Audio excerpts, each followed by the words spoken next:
आज इस वीडियो में हम बृहस्पतिवार की कथा सुनेंगे।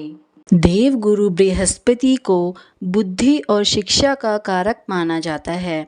गुरुवार को बृहस्पति देव की पूजा करने से धन, विद्या, मान सम्मान, प्रतिष्ठा और कई अन्य मनोवांछित फल की प्राप्ति होती है।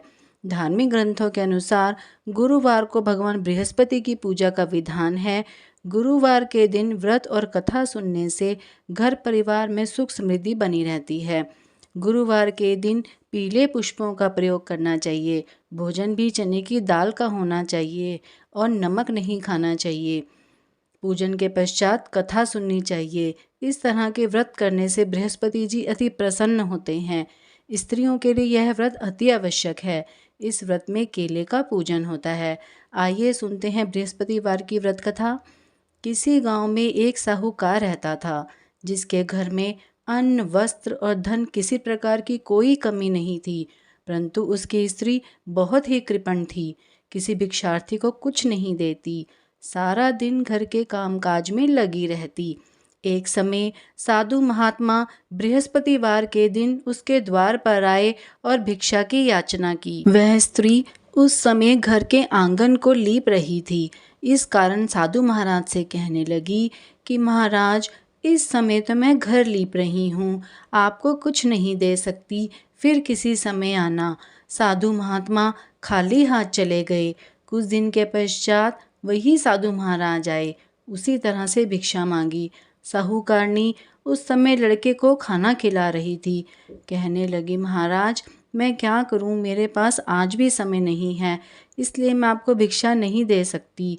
तीसरी बार महात्मा आए तो उसने उसी तरह से उन्हें टालना चाहा, परंतु महात्मा जी कहने लगे, यदि तुम्हारे पास समय ही समय हो जाए तो तुम मुझको भिक्षा दोगी? साहूकारनी कहने लगी कि हाँ महाराज, यदि ऐसा हो जाए तो आपकी बड़ी कृपा होगी। साधु महात्मा जी कहने लगे, अच्छा, मैं एक उपाय बताता हूँ।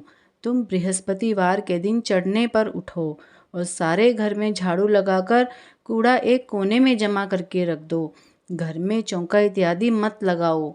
फिर स्नान आदि करके सब घर वालों से कह दो उस दिन सब हजामत अवश्य बनवाएं।